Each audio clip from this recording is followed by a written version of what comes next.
कैसे हैं आप सभी लोग। ऑनलाइन स्टडी के हमारे इस चैनल में आप सभी का स्वागत है। तो आज हम 12th फिजिक्स का चैप्टर नंबर 10 प्रत्यावर्ती धारा का पार्ट नंबर 9 कराने जा रहे हैं। इससे पहले हम 8 पार्ट करा चुके हैं। तो आज के टॉपिक में हम आरएलसी सर्किट बताने जाएंगे। तो वीडियो को स्टार्ट करने से पहले इसे लाइक, सब्सक्राइब और शेयर कर दीजिए। तो आ जाते हैं हम अपने वापस टॉपिक पे, दैट इज आरएलसी सर्किट। तो इसमें आर, एल और सी तीनों सर्किट आ रहे हैं। यानी इससे पहले हमने आर और एल और सी अलग अलग पढ़ लिया, उसके बाद आर एल और आर सी पढ़ लिया। अब तीनों को एक साथ पढ़ेंगे। तो सबसे पहले हम डायग्राम बनाते हैं हमेशा। तो पहले डायग्राम बनाएंगे आर एल सी सर्किट का। इसमें आर आ रहा है तो एक आर जोड़ देंगे, सबसे पहले रेजिस्टेंस जोड़ देंगे, ये आर जोड़ दिया। एल आ रहा है यानी कुंडली भी आ रही होगी तो ये कुंडली जोड़ दी।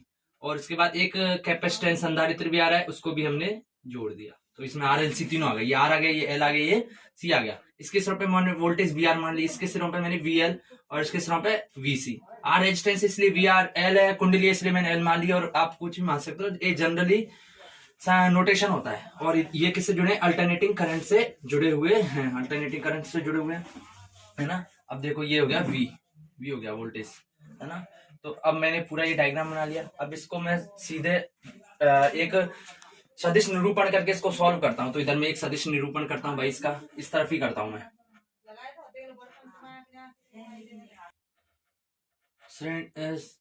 टॉपिक है श्रेणी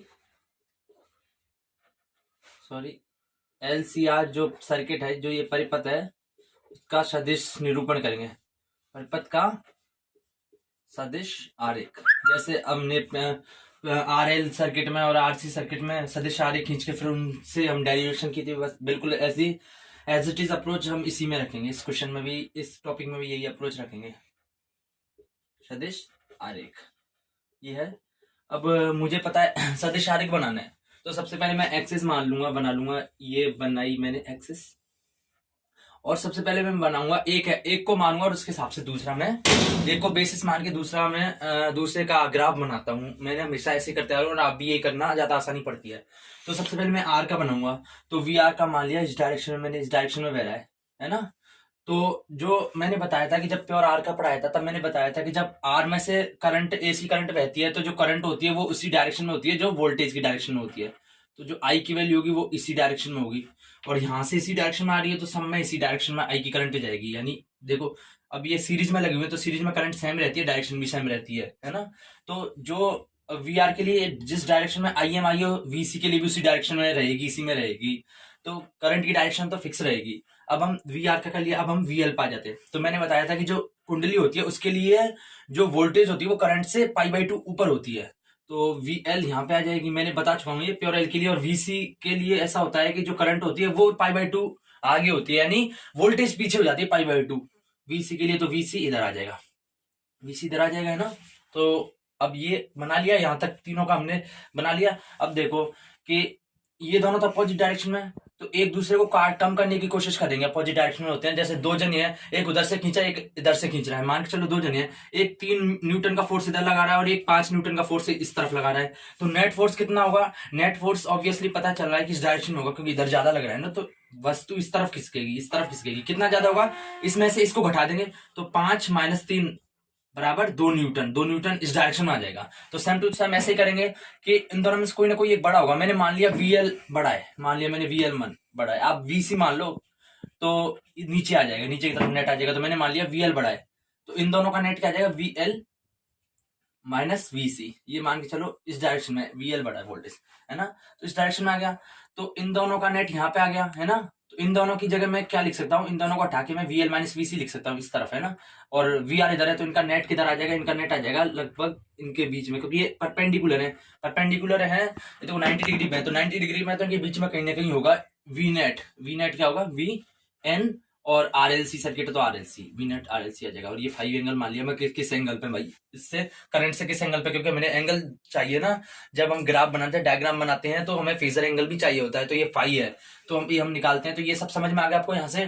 तो ठीक है, आप समझ में आ गया। अब हम आगे करते हैं इसको। एक बार ऐसे डॉट डॉट डॉट से डिनोट कर लेंगे भाई, जरूरी नहीं है करना।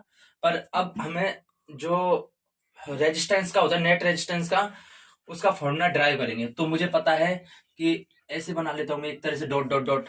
तो ये जो ट्राइंगल है, इस ट्राइंगल में कर्ण का स्क्वायर यानी इसका स्क्वायर बराबर इसका स्क्वायर प्लस इसका स्क्वायर मैं लिख सकता हूं इन TRIANGL in triangle use Pythagoras, है ना, इन ट्राइंगल पाइथागोरस प्रमेय का यूज करते हुए क्या हो जाएगा, VNRLC सर्किट, इसका स्क्वायर वोल्टेज बराबर किसका हो जाएगा, इसका स्क्वायर।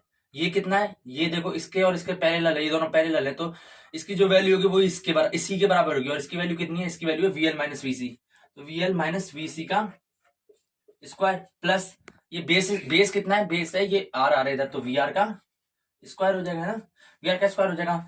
तो अब VNRLC नेट RLC बराबर रूट VR क्या होता है, IM, क्योंकि V बराबर IR होता है, तो IM और R रेजिस्टेंस यहाँ पे आ रही है क्योंकि R लगा हुआ है, ये प्योर R की बात चली तो R लगा हुआ है, तो R स्क्वायर हो जाएगा प्लस।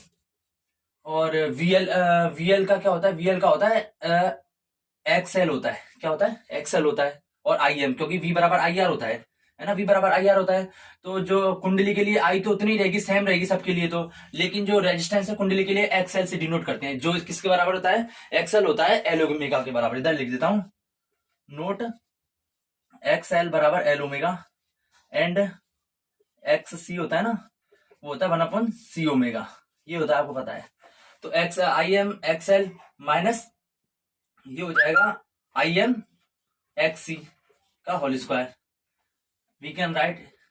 एंड देखो अब इसमें हो जाएगा IM square R square plus, अब इसमें से IM कॉमन आएगा, IM देखो दोनों में आ रहा है, IM कॉमन आएगा और बाहर स्क्वायर है तो IM स्क्वायर बाहर आ जाएगा, IM स्क्वायर अंदर क्या बचेगा, XL माइनस XC का होल स्क्वायर हो जाएगा। अब एक बार इसको मैं इस तरफ लिख देता हूं, एक बार इसको मिटा के, जो बाकी डायरेक्शन बच रही है उसको मैं इधर लिख रहा हूं। तो V नेट RLC किसके बराबर हो जाएगा, IM देखो दोनों में आ रहा है तो IM बाहर निकालूंगा और बाहर रूट है तो स्क्वायर से रूट कैंसिल आउट हो जाएगा, तो IM हो जाएगा, IM रूट में क्या बचेगा, रूट में बचेगा R square plus XL minus XC का स्क्वायर, ये होगा। अब देखो ये फॉर्मूला बन गया, V बराबर I रेजिस्टेंस, वोल्टेज बराबर करंट इनटू रेजिस्टेंस, तो यहाँ पे net resistance, net DSISTANCE net resistance कितना आ गया, वो हो गया root of R square plus XL minus XC का स्क्वायर। और हमने जो RL सर्किट के लिए पढ़ा था उधर, RL सर्किट होता है एक प्रॉपर फॉर्मूला है, इसमें ये सबके लिए वैलिड होता है। अगर प्योर R हो तो XL XC होंगे, नहीं तो यहाँ पे XL और XC 0 हो जाएंगे, हट जाएगा, और अंदर क्या जाएगा, रूट R स्क्वायर से रूट कट जाएगा। तो चलो एक बार डेराइव करके बता देते हैं भाई, इससे सबके प्योर R हो चाहे L हो चाहे C हो, सबके लिए रेजिस्टेंस का फॉर्मूला ड्राइव हो जाता है। तो एक बार इधर इसको बता देता हूं मैं कि नोट डाल के, प्योर R के लिए आपको पता है कि जो रेजिस्टेंस होगा उसके लिए RESISTANCE रेजिस्टेंस किसके बराबर होगा, प्योर R है तो XL XC होंगे नहीं, तो ये तो हट जाएंगे, तो अंदर क्या बचेगा, सिर्फ रूट R स्क्वायर, और रूट से R स्क्वायर कट जाएगा तो R बचेगा। और हमने पढ़ा है कि प्योर R के लिए R ही रहता है, और प्योर L के लिए हो जाएगा, ये तो हट जाएगा, ये भी हट जाएगा क्योंकि C और R तो होते नहीं है, फिर अंदर क्या बचेगा, XL और रूट स्क्वायर है, XL का स्क्वायर हो जाएगा, रूट कट गया तो XL आ जाएगा, प्योर R के लिए क्या आ जाएगा, L आ जाएगा, XL आ जाएगा। और ऐसे ही प्योर C के लिए क्या आ जाएगा, XC आ जाएगा, देखो इससे हो रहा है। और RL के लिए क्या आ जाएगा, RL के लिए क्या आ जाएगा, RL के लिए देखो RL में क्या आ रहा है, एक तो R आ रहा है, एक XL आ रहा है, C आ नहीं रहा तो C हट जाएगा, तो अंदर क्या बचेगा, सिर्फ R square plus XL square, क्योंकि C तो है नहीं R में, और प्योर RC में। एंड RC सर्किट में क्या आ जाएगा, RC सर्किट में देखो, RC सर्किट में R है और C है, L तो है ही नहीं तो L हट जाएगा, तो अंदर क्या आ जाएगा, माइनस XC का स्क्वायर, माइनस का स्क्वायर तो प्लस ही हो जाता है, तो क्या आ जाएगा, R स्क्वायर प्लस XC का स्क्वायर। देखो इस फॉर्मूले से सभी रेजिस्टेंस के फॉर्मूले ड्राइव हो गए। तो यहां तक हो गया, इसको नोट कीजिए, उसके बाद हम आगे बताते हैं। तो अब अगला है प्रतिबाधा आरेख। इसके बाद हम इसका प्रतिबाधा होती है, जो प्रतिबाधा निकली थी root R square plus XL minus XC का स्क्वायर, उसको आरेख के रूप में डिनोट करना, प्रतिबाधा आरेख। अब देखो, अब मैं सबसे पहले एक्सिस मान बना लूंगा। अब इस तरफ देखो, इस तरफ V इस तरफ आ रहा है तो जो R रेजिस्टेंस होगा वो इस तरफ आएगा, और L इधर आ रहा है तो इसका VL के लिए क्या होता है, XL होता है, क्योंकि कुंडली के लिए XL होता है, वो इस तरफ आएगा। और इधर क्या आ रहा था, VC आ रहा था, तो इधर क्या आ जाएगा, इधर आ जाएगा XC आ जाएगा, इधर XC आ जाएगा, है ना, XC आ जाएगा। अब ये आ गया। अब मैंने बताया था कि एक दूसरे को मतलब अपोजिट डायरेक्शन में तो कम करने की कोशिश करेंगे। तो नेट क्या मैंने मान लिया था, एक्सएल बड़ा है मान लिया था। अगर एक्सी बड़ा होगा तो नीचे आ जाएगा, तो मैंने मान लिया था एक्सएल है, तो एक्सएल माइनस एक्सी ये इस डायरेक्शन में आ जाएगा, है ना। तो नेट इधर आ गया इन दोनों का, और एक आर इधर भी आ रहा है, तो इनके बीच का में आ जाएगा कहीं ना कहीं जो नेट है एक्स नेट इनके बीच में आ जाएगा। और एंगल कितना होगा, जो इतना फाई एंगल है, कितना फाई एंगल है। तो ये हो गया हमारा प्रतिबाधा आरेख। अब आप समझ गए होंगे कैसे बनाया इसको। देखा बस वी एल है तो एक्सएल वी एक्स इधर आ जाएगा, इधर आ जाएगा, एक दोनों का अपोजिट डायरेक्शन में। तो नेट आएगा वो घटाने के बाद आएगा, जैसे मैंने बताया था ना, इधर 3 आ रहा है, इधर 5 आ रहा है, तो नेट क्या इस डायरेक्शन में आ जाएगा, कितना आएगा 5 minus 3।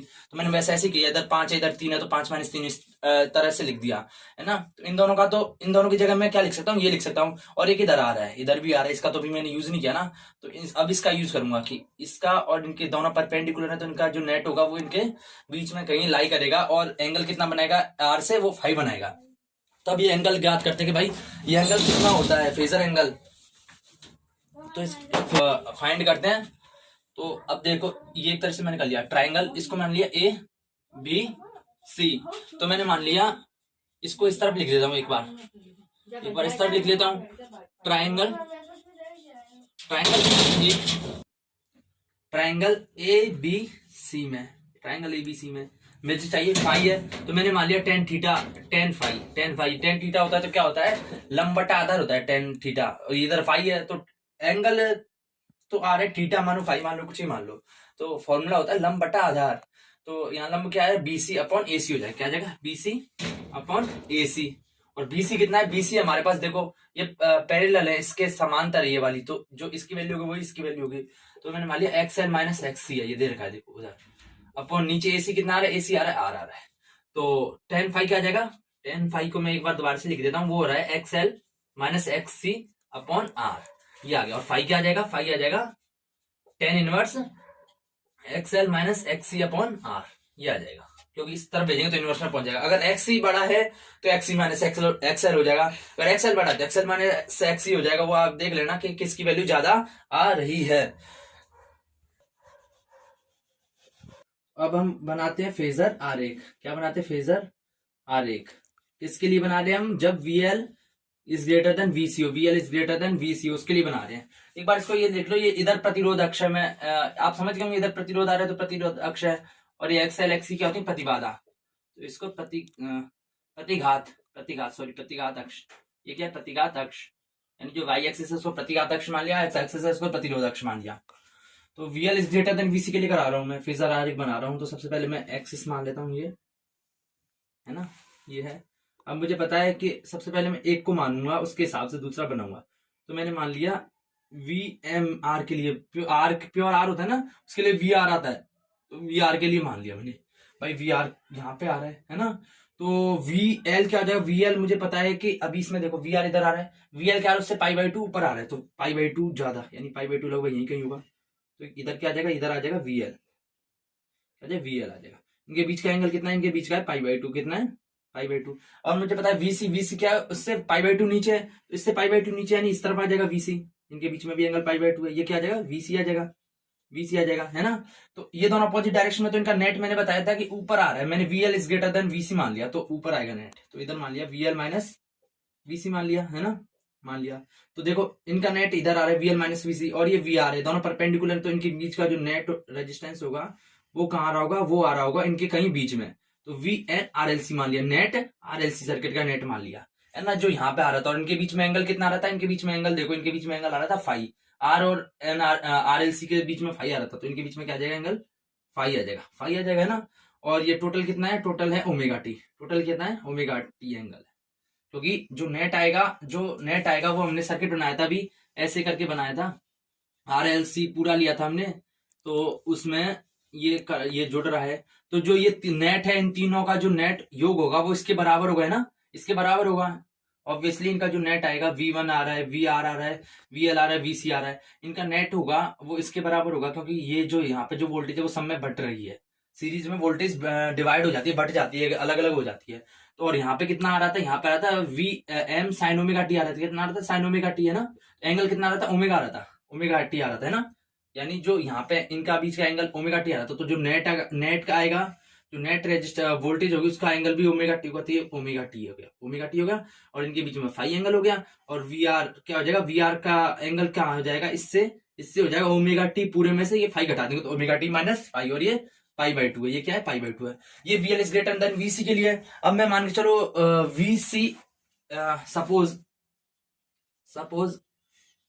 VC is greater than VL हो, अगर वीसी वीएल से बड़ी हो तो प्रतिबाधा अक्ष को बनाना, इसको सदिश जो एलसीआर का सदिश आरेख होगा उसमें जो वीएल माइनस वीसी है वो कहां आ जाएगा, वो इस तरफ आ जाएगा। एक बार हल्का सा समझा देता हूं मैं कि भाई कैसे होगा। वैसे आप समझ गए होंगे कि जो है आर तो वही रहेगा और वीएल भी वही रहेगा क्योंकि पाई बाई टू पर होता है, और वीसी भी वही रहेगा, पाई बाई टू है ना क्योंकि नीचे रहता है। लेकिन जो अगर VC is greater than VL है, यानी वीसी यानी ये वाला बड़ा है इससे, तो नेट क्या आएगा, इधर आएगा, नेट क्या आएगा, वी एन आर एल आ जाएगा, वी आर एल है ना, सॉरी आरसी आ जाएगा, वी एन आरसी आ जाएगा, नेट इधर आ जाएगा, और वी आर इधर आ रहा है परपेंडिकुलर नीचे की तरफ है, तो इनका रेजिस्टेंस नीचे की तरफ आ जाएगा, वो आ जाएगा V N R L C, और ये एंगल कितना है, फाई हो जाएगा ना। तो ऐसे बना लेंगे। ऐसे ही प्रतिबाधा आरेख का प्रतिबाधा ये एक तरह से अलग है, VL is greater VC is greater than VL के लिए प्रतिबाधा आरेख, प्रतिबाधा आरेख। तो उसके लिए क्या हो जाएगा, उसके लिए एक्स जो है आर इधर आएगा और एक्सएल ऑब्वियसली 90 डिग्री ऊपर होगा, एक्स नीचे होगा, है ना। लेकिन जो इनमें अगर ये वाला बड़ा है तो नेट इनका बीच में इधर आएगा, जो होगा XL minus sorry XC minus XL होगा, एक्सी माइनस एक्सएल होगा, इधर आ गया। तो ये परपेंडिकुलर है ना दोनों, देखो तो इनके बीच का नेट रेजिस्टेंस भी इनके बीच में आएगा, एंगल फाई हो जाएगा, और वो क्या हो जाएगा, वो हो जाएगा जेड से डिनोट कर देंगे। वो किसके बराबर आ रहा था, मैंने बताया था एक्स आर स्क्वायर, क्योंकि परपेंडिकुलर है तो इसका स्क्वायर प्लस इसका स्क्वायर का रूट, तो ये कितना है, एक्सएल एक्सी माइनस एक्सएल है, एक्सी माइनस एक्सएल का स्क्वायर, ये आ गया, नेट आ गया, है ना। अब इसको बना लेते हैं, इसमें बस इतना फर्क पड़ेगा, एक बार चलो इधर बना देते हैं, मिटा के डस्टर को से,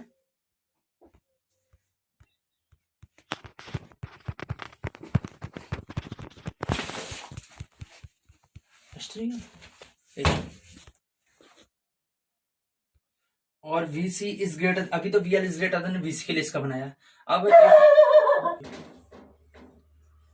और VC is greater then VL, यानी अगर VC बड़ा हो, जो वोल्टेज है कैपेसिटेंस पे वो ज्यादा हो कंपेयर टू कुंडली पे, तो क्या बनेगा डायग्राम, हम बना लेते हैं एक बार। जो है VR तो इस डायरेक्शन में आएगा, भाई वो अपनी डायरेक्शन नहीं करेगा, और VL भी 90 डिग्री ऊपर होगा, इसमें कोई फर्क नहीं पड़ेगा, ये VL इधर आएगा, लेकिन VC भी पाई बाई टू नीचे होगा VR से, तो VC भी इसमें कोई फर्क नहीं पड़ेगा। लेकिन जो इनके नेट है ना, इनके बीच का नेट, अभी ये बड़ा था तो ऊपर आ रहा था, अब ये बड़ा है, मैंने ये बड़ा बताया, तो नेट इधर इनका बीच का क्या आ जाएगा, VC माइनस VL वो इस डायरेक्शन में आ जाएगा, है ना। VC माइनस VL इस डायरेक्शन में आ गया, VR इधर है, तो इनका नेट कहाँ आ जाएगा, इनका नेट भी यहीं कहीं आ जाएगा, यहीं कहीं आगे जाएगा, वो मैंने मान लिया, कुछ ही मान लिया, VNRLC मान लिया, RLC मान लिया ना, यहाँ पे आ गया।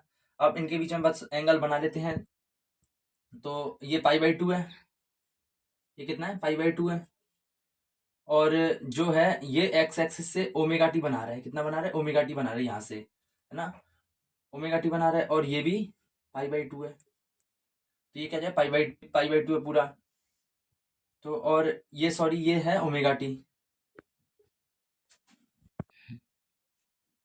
सॉरी यहाँ पे थोड़ी मिस्टेक हो गई, इसको दोबारा से सही कर लेते हैं, इधर आ रहा है, और इनके बीच का नेट रेजिस्टेंस यहीं कहीं इनके इधर इस डायरेक्शन में आएगा, VNRLC मान लिया, RLC मान लिया, ये ओमेगा टी है, और ये क्या हो जाएगा, ये पूरा पाई बाई टू, और ये कितना हो जाएगा, ओमेगा टी प्लस फाई हो जाएगा।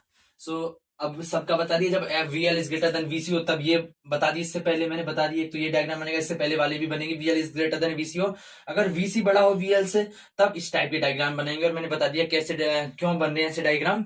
तो अब हमारा अगला टॉपिक होगा कि भाई RLC सर्किट होता है, उसमें अनुनादी स्थिति कंडीशन, अनुनाद की कंडीशन क्या होती है, और उससे रिलेटेड न्यूमेरिकल्स भी कराए जाएंगे। सो गाइज वीडियो को लाइक सब्सक्राइब और शेयर कीजिए, और जितना ज्यादा हो सके इसको फैलाइए, क्योंकि जितना पॉपुलर होगा और हम कंटेंट उतना ही अच्छा लाएंगे। इसलिए अब हम अगला टॉपिक अभी बताया कि RLC सर्किट की अनुनादी कंडीशन क्या होती है, बैंड चौड़ाई क्या होती है, और उससे रिलेटेड अब जो अभी तक मैंने RL RC और RLC ये सब सर्किट करा रखे हैं, उनसे रिलेटेड न्यूमेरिकल्स कम कराए हैं, तो अब आगे आने वाली वीडियो में उनसे रिलेटेड न्यूमेरिकल्स कराऊंगा, जो आपके लिए जेई और नीट के एग्जाम के लिए भी काफी हेल्पफुल होंगे। उसके अलावा जो बोर्ड के एग्जाम होते हैं उनके लिए भी काफी हेल्पफुल होंगे, क्योंकि इनसे रिलेटेड काफी सारे न्यूमेरिकल्स आ जाते हैं। पिछले सालों में देखा गया है, ट्रेंड बन चुका है कि एक न्यूमेरिकल इस चैप्टर से आ ही जाता है। So thank you, have a nice day.